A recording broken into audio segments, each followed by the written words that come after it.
All right, welcome to The Explainer. Today, we're diving into a really wild story. It's a first-person account from a man who claims he's caught in the middle of an information war.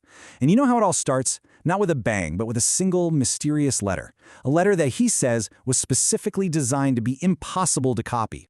So the narrator, a guy named Reynaldo Aguirre Marcano, kicks off his whole story with this one line. And honestly, it's a huge disclaimer that you kind of have to keep in mind through all of this. He's basically saying, hey, these are my claims. This is my investigation. The stakes, well, they seem incredibly high. So let's just jump right in and see where he starts. So, a letter's secret code. This is where it all begins. And what's fascinating is that this whole thing doesn't start with some high-tech hack or a digital leak. Nope, it starts with an old-school, physical piece of paper. A letter from the Bel Air Hotel, of all places. And according to the narrator, this isn't just any letter. He thinks it's a work of art, a masterclass in hiding a secret password right out in the open. The first thing he points out is the letter's size. It's weird. It's physically longer than a standard sheet of paper. And he's convinced this isn't some random printing error. He argues it was done on purpose, for one very specific reason: to make it totally impossible to scan and capture all of its secrets in a single go. He actually calls it the scanning problem. And it works like this. If you try to scan the top half, you completely cut off the bank account number that's printed in the footer. Okay, so you try scanning the bottom half, right? Well, then you lose the hotel logo at the top. But here's the real kicker, the part he calls the masterstroke. To get that footer with the bank account number, you have to physically move the paper on the scanner. And when you do that, you can no longer capture a handwritten date that's on the back of the page. It's brilliant, in a way. You've got two crucial bits of info that are physically prevented from being in the same digital file. Okay, so what's the deal with that date on the back? April 23rd, 1987. The narrator says an informant told him this isn't just some random date. It's not a reply or anything like that. It is the password. He claims it's the birthday of a key person involved, someone named Andres. Think about it. It's a piece of information the intended recipient would never, ever forget, but it leaves absolutely zero digital or paper trail connecting them to that secret bank account. You know, you'd think he'd see this as just pure deception, but he doesn't. As an engineer, he's actually impressed. He says he sees real beauty in this design.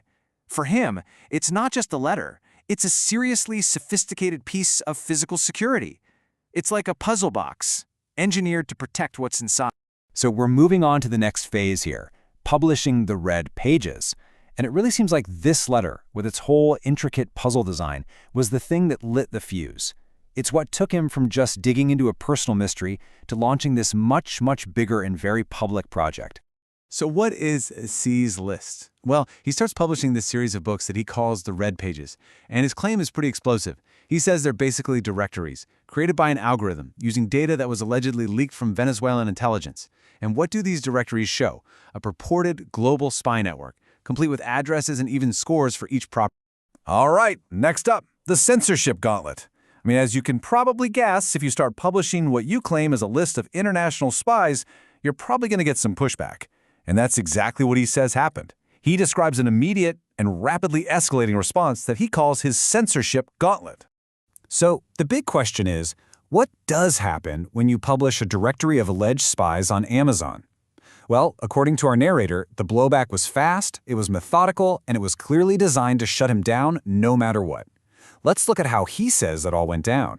And the timeline he lays out is just lightning fast. On day one, he publishes some city-specific directories, and right away, books for sensitive places like Houston and Switzerland get shadow banned. You know, the links just don't work. By day 3, he puts out the directory for the Dominican Republic, and bam, his entire Amazon KDP account gets suspended. All his books just gone. So on day 4, he tries to pivot, moves to a different publisher, Lulu.com. But when he tries to buy a proof copy of his own book, his credit card is declined. The reason? Fraudulent activity. He's completely blocked. Okay, so now he's escalating the information war. You'd think getting your books pulled and your credit card blocked would be the end of it, right? But he claims he didn't stop. Instead, he decided to make a big strategic countermove. Basically, a way to take all that pressure they were putting on him and throw it right back at them. Here's his top 2% strategy. He realized that these little city-by-city books were just too easy for them to censor one at a time. It's like playing whack-a-mole. So he changed his entire approach. He decided to apply the 80-20 rule. He went back to the data, and for every key region, he extracted only the top 2% of properties based on their score. The outcome? He created this super condensed global directory. 2 huge volumes that he says contain only the most important players in the entire network. A much, much bigger target and way harder to just make disappear. Now, this chart might give us a clue as to why that Dominican Republic book was the one that got him shut down. Take a look. According to his data, Austin has about 19,000 index properties. Houston has 24,000, but the Dominican Republic? A whopping 38,000. He's claiming that this one small island nation has more high-value properties than these 2 huge Texan political and economic centers put together. That might have been the trigger. And the scale he's talking about is just staggering. 108,000. That's the number of indexed properties he claims are in Panama alone, just one country. If that's even close to being true, it suggests an intelligence operation on a scale that's almost impossible to wrap your head around. And then things get even weirder. After he goes and publishes these new big global directories on a completely different platform, he claims Amazon suddenly, out of the blue, reverses his suspension. Now, he doesn't think for a second this was them saying sorry. He sees it as a trap, a tactic to try and lure him back, to get him to upload those new, much more powerful global directories so they could get their hands on the digital files. And this brings us to the end of his story, from a hat to the UN. He wraps everything up by talking about how much the game has changed and how he believes his opponents see him now. It's a pretty dramatic shift.